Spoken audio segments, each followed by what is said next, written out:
Hi there, and welcome to the ECM podcast.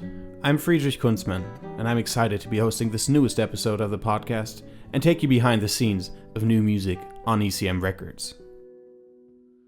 Today, I'm joined by the acclaimed American guitarist Ralph Towner, who has been with ECM since all the way back in 1973, when his debut for the label was released. On his new solo album, At First Light, recorded in Lugano in February 2022, the guitarist presents new and familiar original compositions, as well as a couple of songs from the Great American Songbook, performed on classical guitar. In our conversation, Ralph goes all the way back to the beginnings of his collaboration with Manfred Eicher, and talks about his days as a piano player, or studying guitar in Vienna, and then founding the band Oregon, and of course we also discuss his new solo record.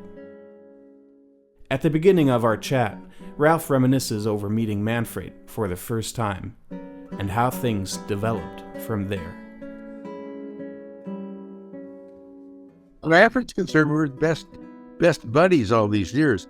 And when we started out, when we met, we were two youngish guys, most in our 30s. Yeah. Where I was. And he's just a few years younger than me, and we had similar backgrounds with very old parents, and mine weren't living at all at that point. And they were gone when I was 3 years old, and then my mother died when I was 19 or something. The father died when I was 3. But of course, he's a musician, kind of bass player, but a music lover, and he had already released a couple of records, not many more. And at first I said, Oregon, we already had just signed a record contract. And so we're stuck with a 9-record commitment, 9 records. But then I agreed to do this, the first record with him, with the Manfred at Morris, a solo. It was kind of solos and trios, but we got in trouble because we used a lot of the Oregon guys separately. And sprinkled it with. It ended up being more of a solo record because I did a lot of stuff. What was interesting, my first recording was in New York with Manfred, and sitting in the control room behind a big window, and I'm sitting out in the studio. Sitting right in front of me in the window was Manfred, and the engineer, and Keith Jarrett. Keith was checking me out to see if he was doing this recording of mostly his classical compositions. He had a little string orchestra and classical guitar piece. Okay. So I ended up doing that was in the cave and in the light. But I had to do my first solo recording with Keith sitting there. So Wow. I had I was without fear in those days. Was that Diary? Is that what ended up being Diary? I drawn that Diary. Diary, didn't trios and solos come before Diary? Yes, a year before it was recorded. Right. But anyway, the timing was nice, and we had met, and because of the efficiency of the company, not too many records, but the whole concept of this recording with this high quality, I think I mentioned that in my program notes there, or CD cover notes. Anyway, I mean, he had already kind of established this unique approach. It was unique as far as jazz music, because most of the jazz records were only with, I think even Keith had just recorded in sextets and quintets, and he had the foresight to record him as a soloist and Chick, and he worked his way through selecting these really talented musicians that could do more than just be a sideman in a group. Yeah. And then record them with the same quality as Alba, Deutsche Grammophon, and those are the years of the great vinyl, ECM, with the quality of the vinyl, and just the sound, mainly in the recording. Yeah. You really can. Yes, a big effect on the sound he does when he's twiddles a little bit on the knobs. I mean, he cleaned my record up quite a bit, or I think made it a little more vivid. And talking about solo records, I mean, you're one of the artists that has been recorded solo the most on ECM. You have a lot of solo records, starting out with Diary in 1973, of course. And they were all recorded at various locations, comprising different repertory each time. And you often alternated between instruments, too, because there's a lot of 12-string in there, of course. Not to mention the piano playing that you've done throughout the years. Yeah. All the other piano players that were on the label, I felt a little intimidated, like Keats and Jake, for example. But there's been a lot of great pianists.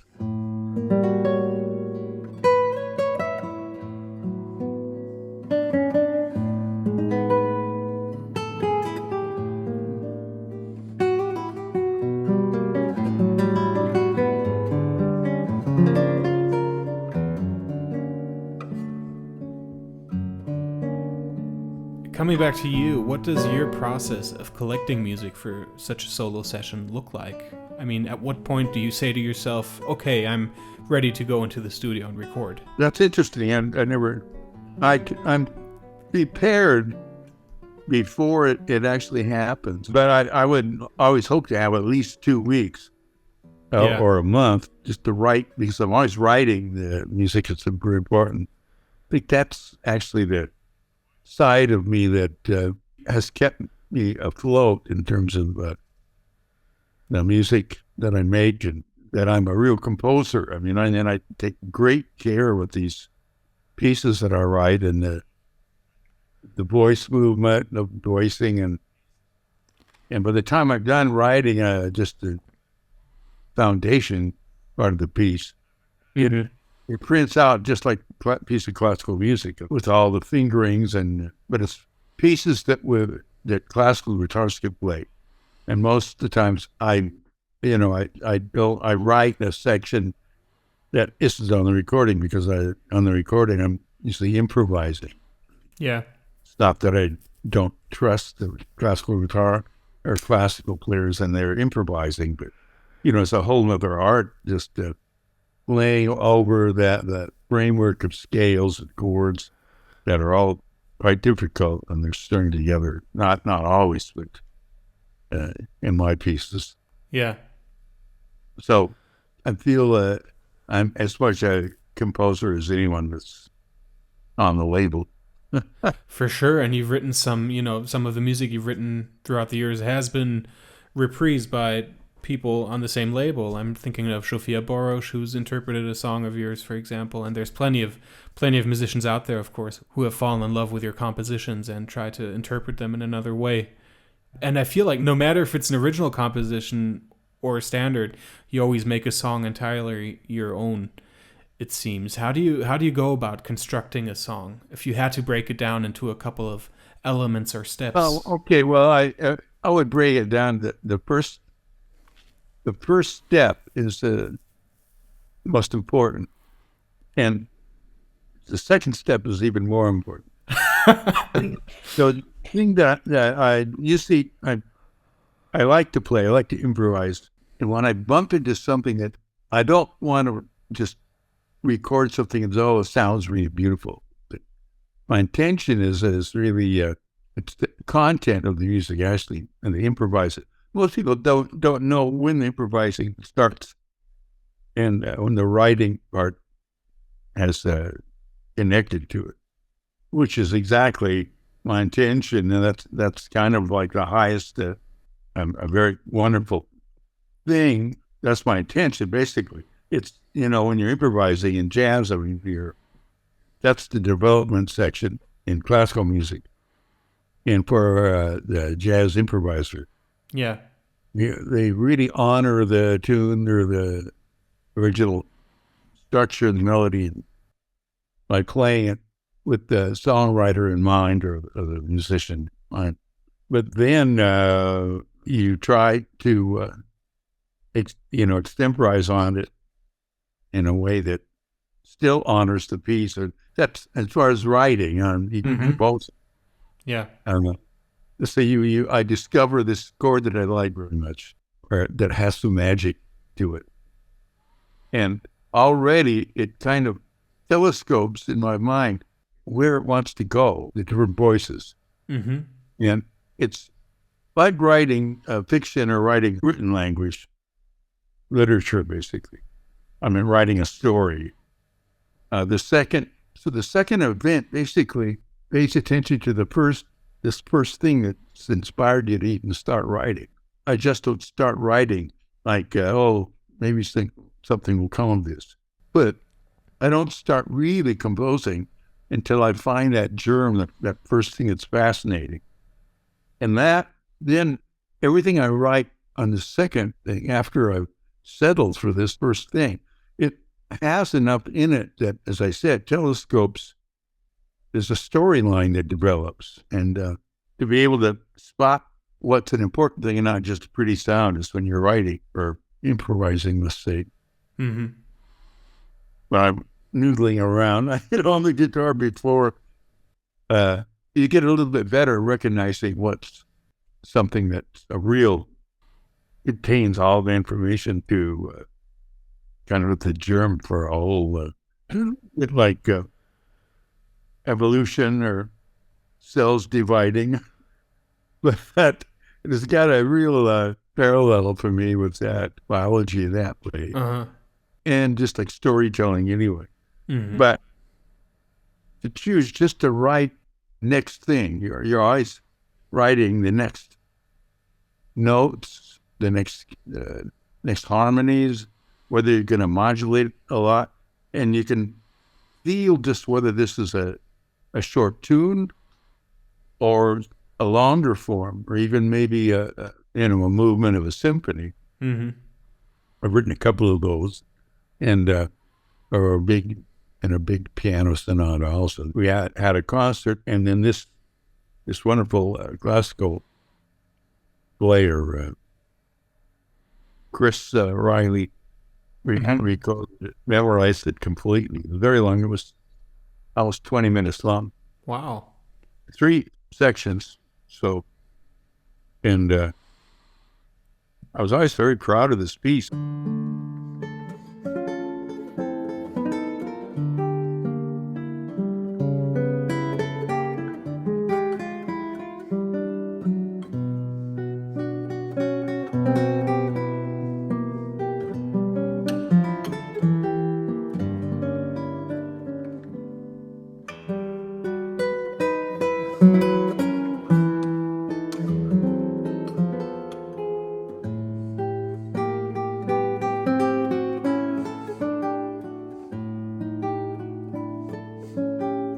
You were just speaking, you spoke about Keith, you spoke about Chick, and the piano has always played a big part in your life. Would you say that the preference of the piano kind of figures in your approach to composing and playing on the guitar? Absolutely, yeah. Without my love of the piano and experience of just as a writing instrument, and also as a player too. I mean, I supported myself when I moved to New York City. I was sort of ready to go on all my instruments, particularly on that classical guitar. By then I'd studied the classical guitar in Vienna, and by the time I moved to New York, I was a very good classical guitarist. But my piano, I was hooked on Bill Evans when I first heard him. That really, because I grew up listening to the piano and fooling around on the piano, but I played trumpet was my instrument I was trained on. So, but piano was always a part of my life since my mother gave these piano lessons, not to me, but other lessons. But I just grew up in a very musical family, what was left of it. I mean, my older sisters and 2 brothers. I was the youngest of 5 children. So my mother was born in 1899 or something. Wow. That's weird. And so I grew up just surrounded and swimming in music, the music of the period, 40s, early 40s. I started listening to music, I'm hearing sort of how it was fitting together, but not being that aware of what. I just had a knack for improvising because I already had idea, just with the trumpet, on how notes fit together and how you could solo. And it was important to have a thread in your solo. Not being even aware of that at that age, I sat 9, let's say 8 or 9. Who were some of those musicians that you looked up to, trumpeters or piano players or composers? Harry James was a big trumpet player. And all the swing band things, Benny Goodman. But then I started hearing, I really loved Nat King Cole and Nat King Cole Trio. And then I kept, as I grew older, all these new musicians that show up, on recording. So I'm learning how to play just like a regular European did, until I started getting a chance to play with musicians that were a little more mature, older, and more experienced. But when I finally got to college, I finally realized when I heard the way that Bill played with Paul and Scott Barrow, and it just really struck me, because I'd heard Oscar Peterson and some really great players, but Oscar just sounded like what he played was difficult. Bill, you didn't even realize how fast he could play and how difficult you didn't think about that. And the same with Miles. When I first heard Miles, I thought, wow, what's that? It wasn't. I think it's quite funny. You don't hear Miles referred to as a trumpet player. Oh, he's a good trumpet player. He was something else. Yeah. He transcended it, and however he played it, he made the music speak beyond just whatever the awareness of the instrument. That was another thing I felt when I first heard that trio with Bill Evans, and Bill Evans playing. I didn't even consider that it was difficult, and I started training myself to play like him as much as possible. And in learning that, I was developing my sense of voice leading, harmony, and balance, and things that exist already in classical music. But this was a different venue somehow with the improvising. And then you translated that to the guitar afterwards, basically. Oh, yeah. No, I was into the piano before I even discovered the guitar. Yeah. In fact, I'd already developed it enough to... After I came back, after I took a break, I took one the first year in Vienna, and then I came back to the States for 1 year, and then went back to Vienna again. But during that year, I played just piano almost every night, jazz piano, in a great situation in Seattle, Washington. And I hadn't really worked on the piano for the first year because I devoted that completely to learning classical guitar. In Vienna, yeah. So I didn't want to like mix things up.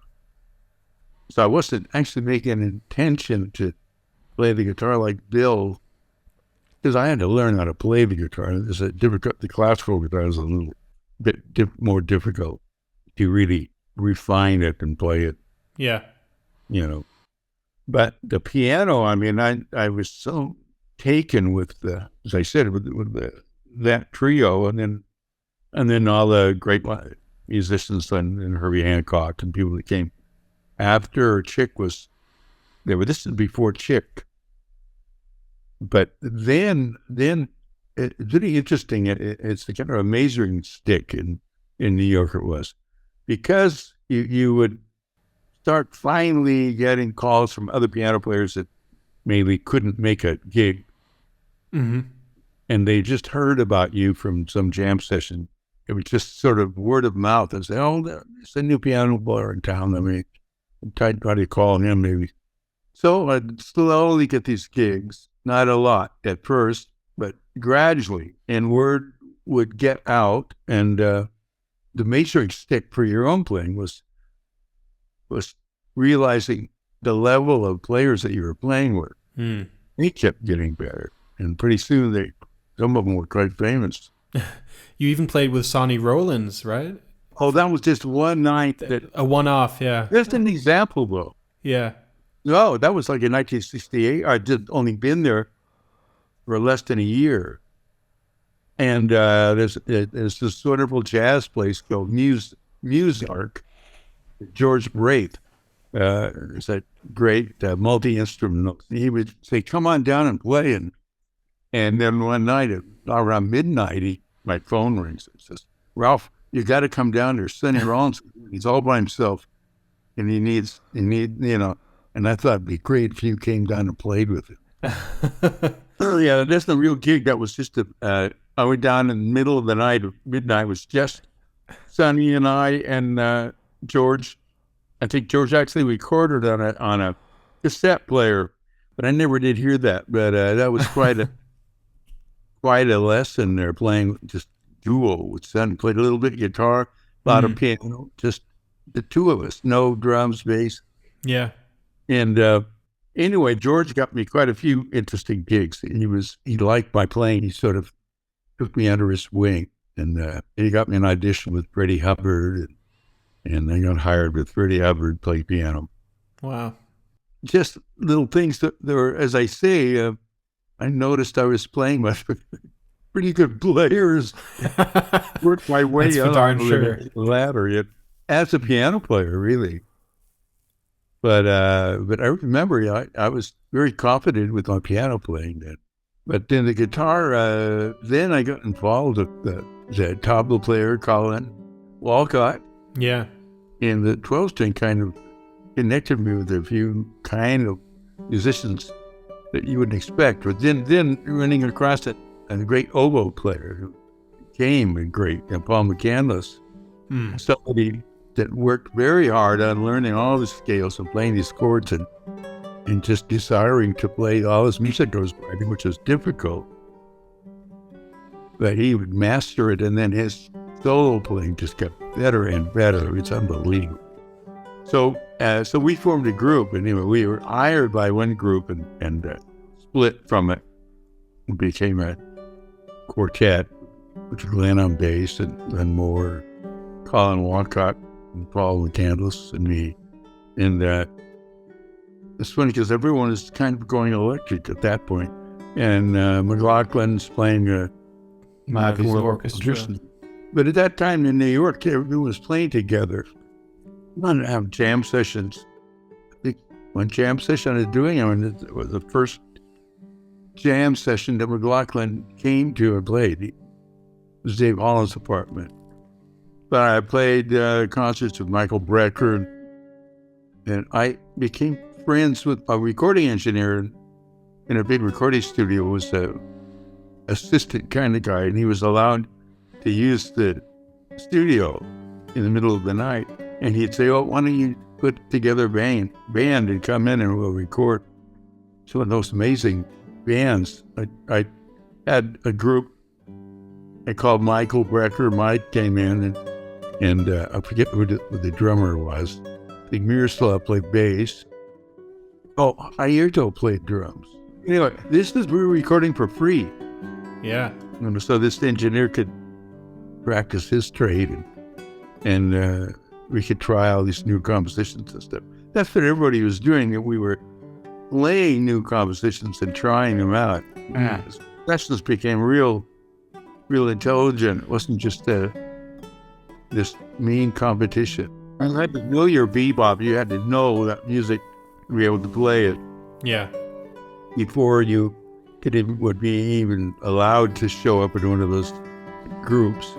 It's all spontaneous, the thing, But that was the magic of those days, because everyone could afford to live in Manhattan those days. Yeah. Would die if you heard what the rents were, like the late 60s and early 70s. I think I had a nice apartment in the little apartment, but I had 2 bedrooms in the West Village and Greenwich Village, and I think I played $150 a month. Wow. Did one wedding gig and pay for your monthly rent. So you didn't have to spend a lot of time playing just those kind of gigs that paid a little more money but weren't very challenging or creative. Yeah.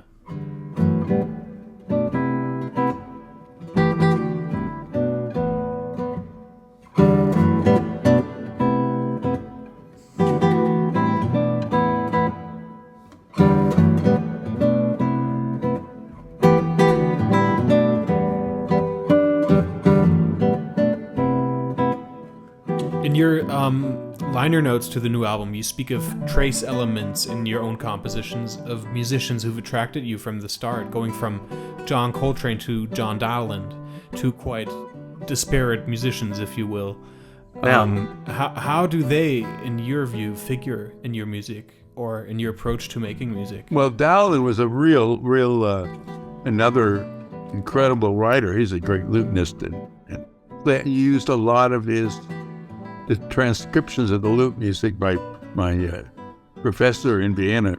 He was a great transcriber of lute music for classical guitar.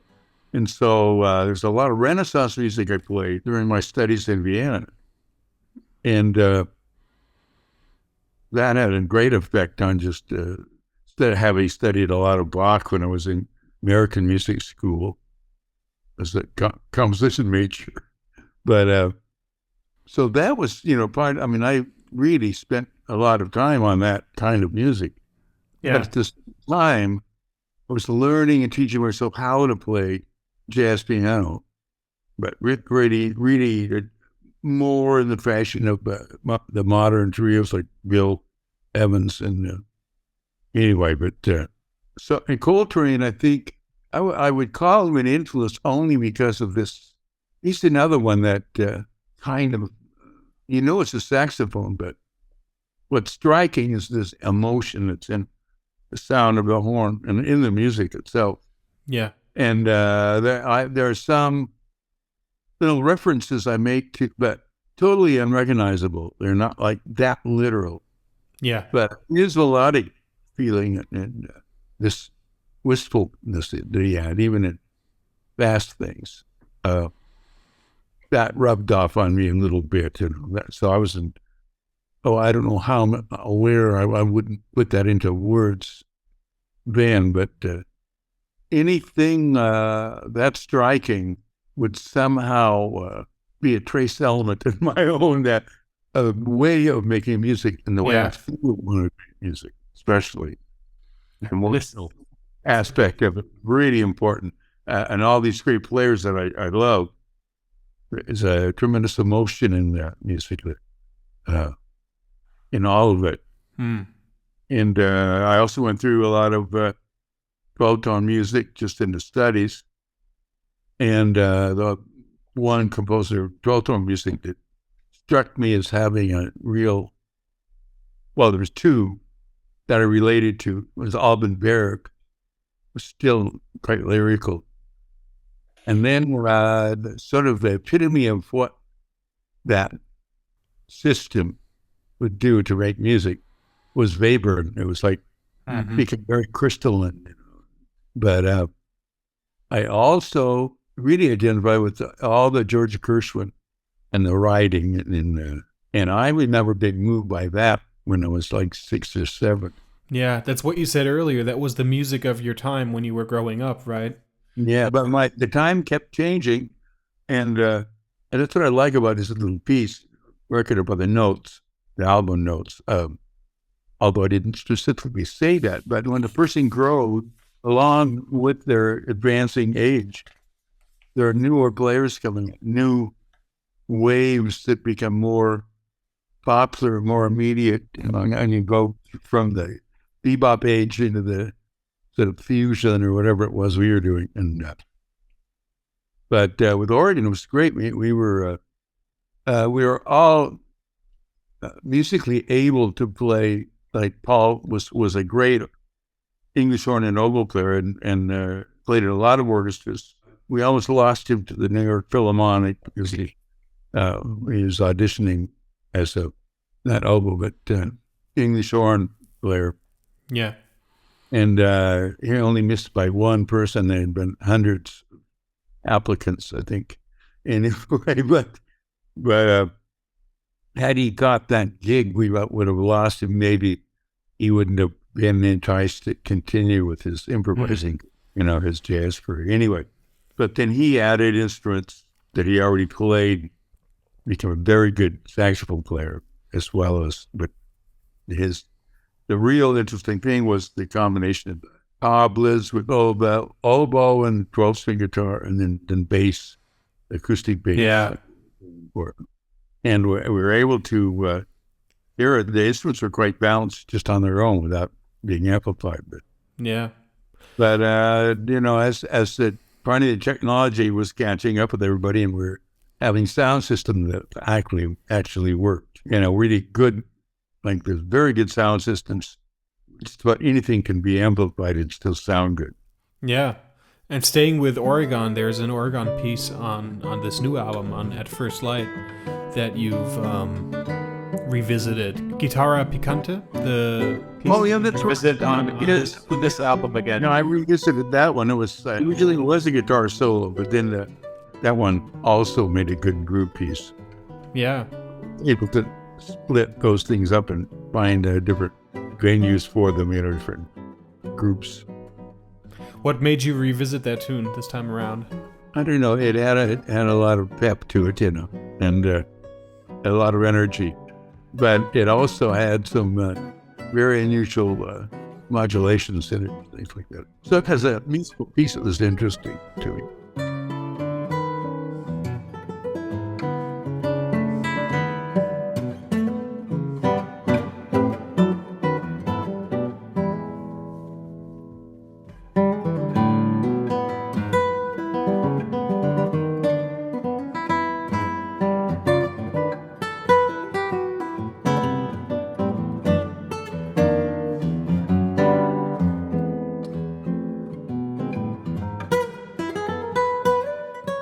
I did a lot of pieces for the classical guitar, or for my guitar playing.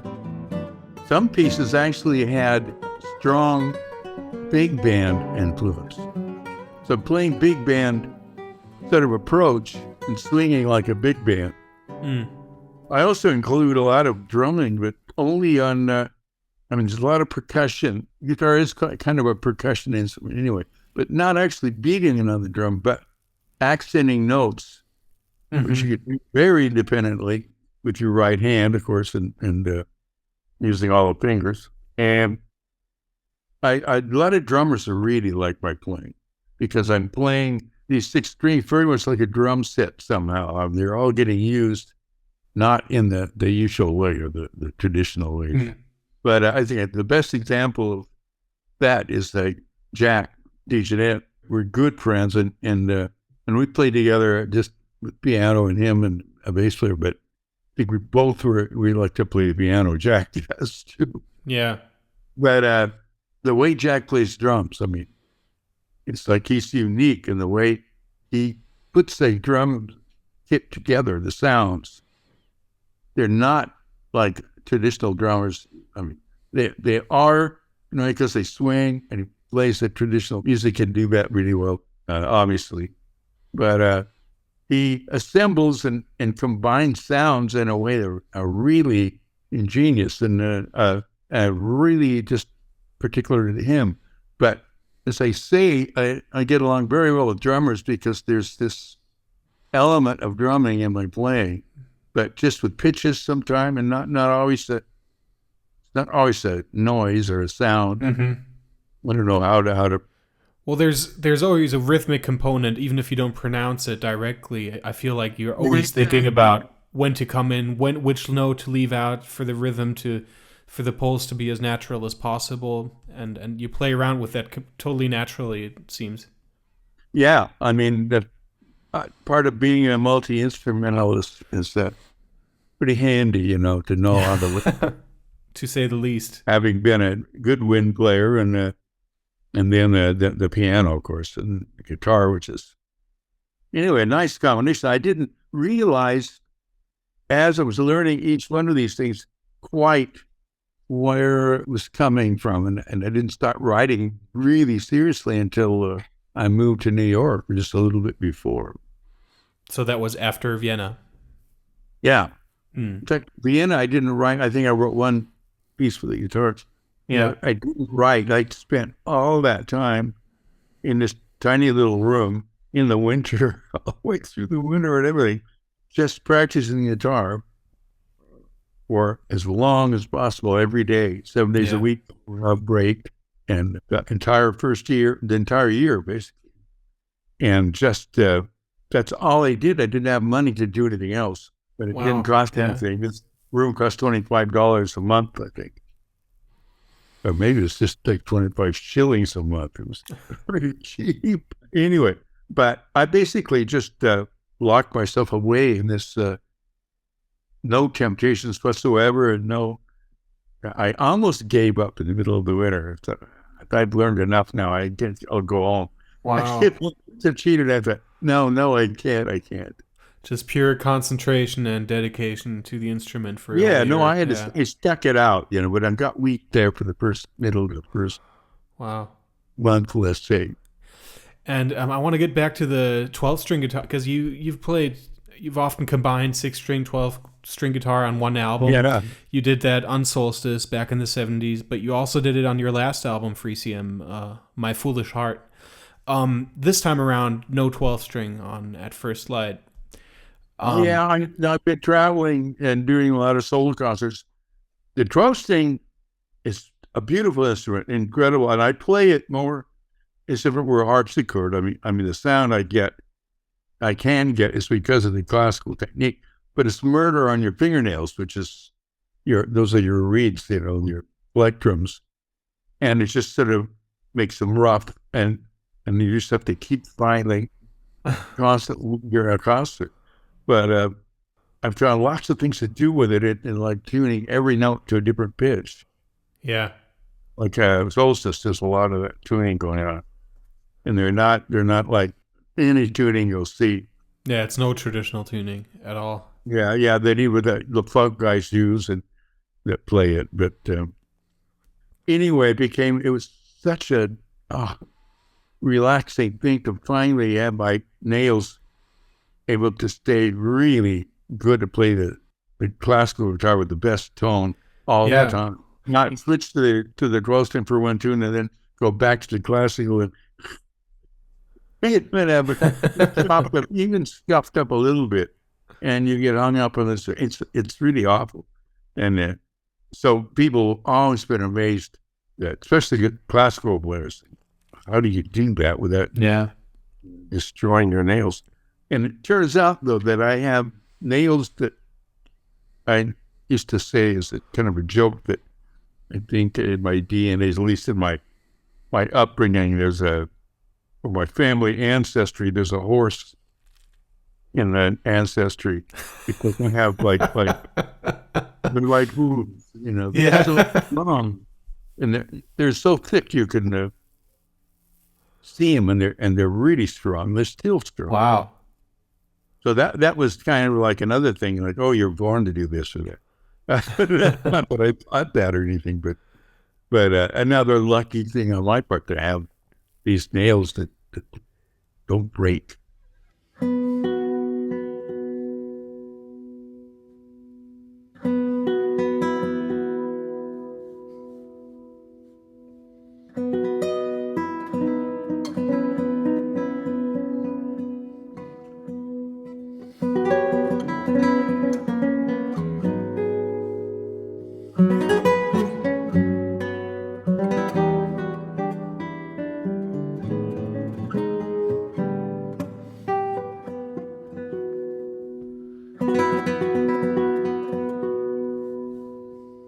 I wanted to get back to, we talked about your time in Seattle, we talked about your time in Vienna, your time in New York, but you moved to Italy about 30 years ago, first to Palermo and then to Rome, where you currently reside.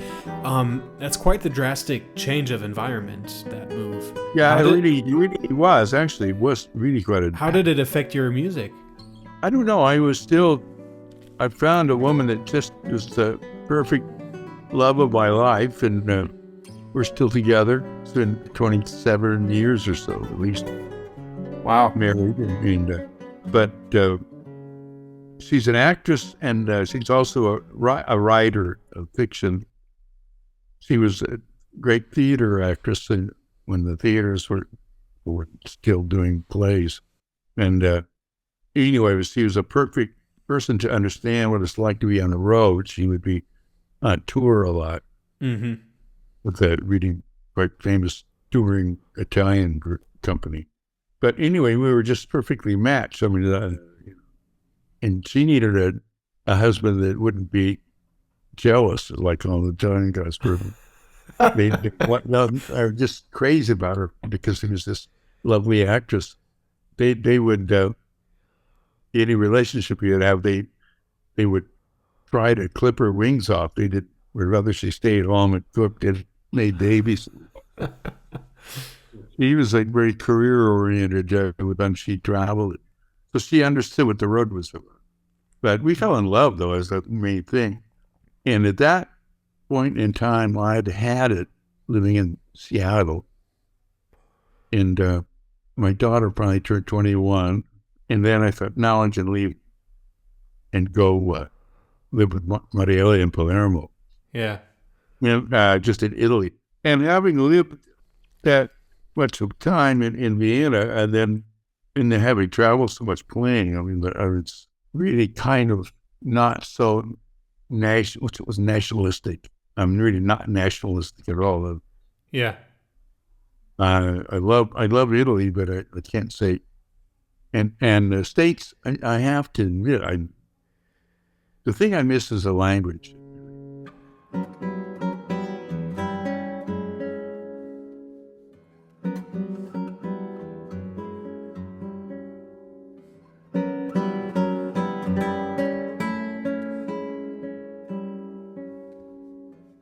Coming back to ECM, you've worked with ECM and Manfred Eicher for 50 years, and he produced many of your albums throughout the years.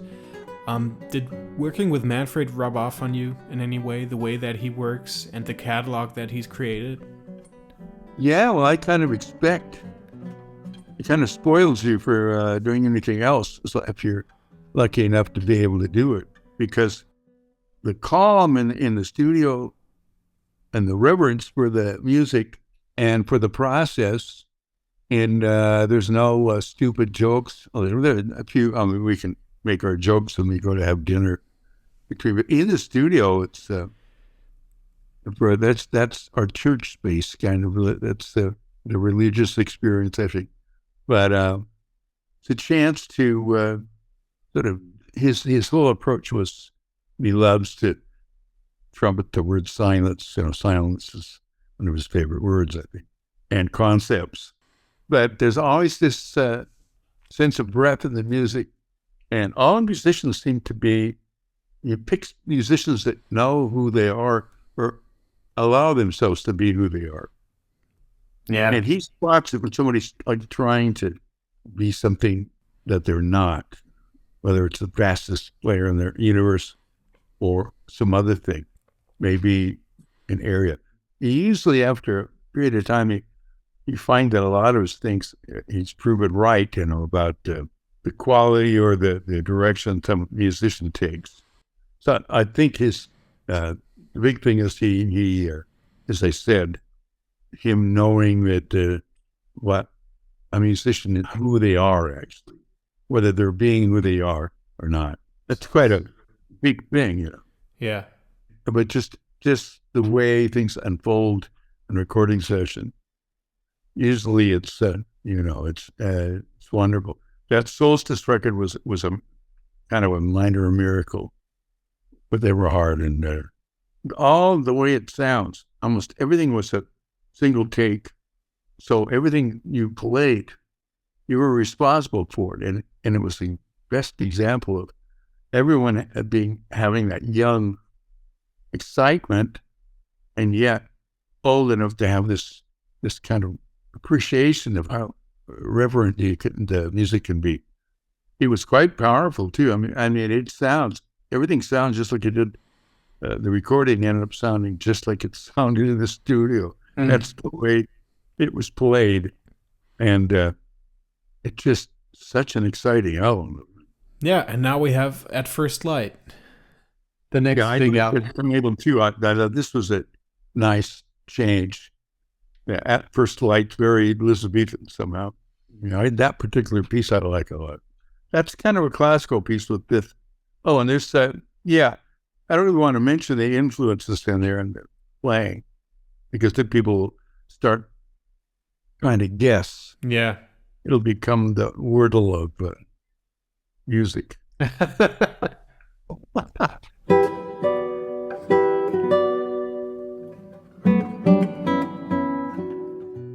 There's one thing about playing an instrument, and especially with the guitar, is that when everything's right, it's I don't know, it's like sticking your hands in a nice warm pool of water or something. I mean, it's just, it doesn't become like this effort or awkward or even painful thing. But anyway, so I'm very fortunate. I'm fortunate in a lot of ways, actually.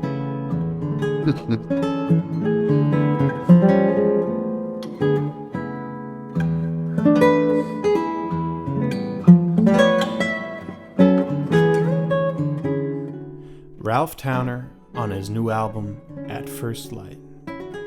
Thank you for joining me in the ECM podcast. I'm Friedrich Kunzmann, and I look forward to sharing more new music with you very soon.